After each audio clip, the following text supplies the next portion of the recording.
Hi எல்லோருக்கும் வணக்கம். இன்றைக்கி ஒரு காரசாரமான சட்னி நம்ம ரெடி பண்ணலாம் வாங்க. இதுக்கு வந்து பார்த்திங்கன்னா 3 பச்சை மிளகா எடுத்துக்கலாம், 3 பல் பூண்டு, கொஞ்சம் ஊற வச்ச புளி அதையும் சேர்த்து மிக்சியில் போட்டுட்டு ப்ளஸ் வந்து கொஞ்சம் நம்ம தண்ணி ஊற்றிடலாம். தண்ணியை ஊற்றிட்டு உப்பும் அதில் சேர்த்து நம்ம ஆட்டி எடுத்துக்கலாம். ஆட்டி எடுத்துகிட்டு ஒரு பவுலில் நம்ம ட்ரான்ஸ்ஃபர் பண்ணிக்கலாம். நான் வந்து பார்த்தீங்கன்னா இன்றைக்கி மில்லட் தோசை அதுக்கு காம்பினேஷன் சும்மா சூப்பராக காரசாரமாக இருக்குன்றதுக்காக நான் வந்து மில்லட் தோசை ரெடி பண்ணியிருக்கேன். ஸோ இதை வந்து நம்ம பவுலில் ஊற்றிட்டு நம்ம வந்து கரண்டியை வச்சு தாளிச்சிட்டலாம். தாளிக்கிறதுக்கு வந்து பார்த்தீங்கன்னா எப்போயும் போல் கடுகு உளுத்தம் பருப்பு தான். உளுத்தம் பருப்பு கொஞ்சம் எப்போயும் போல் கூட போட்டுக்கோங்க.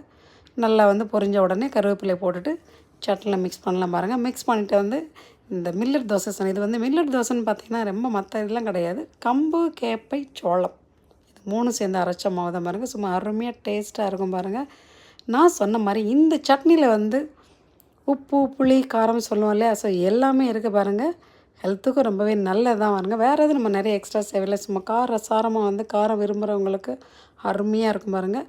காரம் கொஞ்சம் கம்மி பண்ண நினச்சிங்கன்னா அந்த டேஸ்ட்டோடு சேர்த்து கொஞ்சம் வெல்லம் சேர்த்துக்கோங்க. நான் எதுவுமே சேர்த்துக்கல. சும்மா சாப்பிட்டப்போ அருமையாக இருந்தது பாருங்கள்.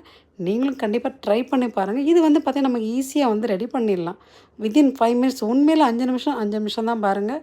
செம்மையாக இருந்துச்சு பாருங்கள். நீங்களும் கண்டிப்பாக ட்ரை பண்ணி பாருங்கள். ஓகே, தேங்க்யூ, பாய்.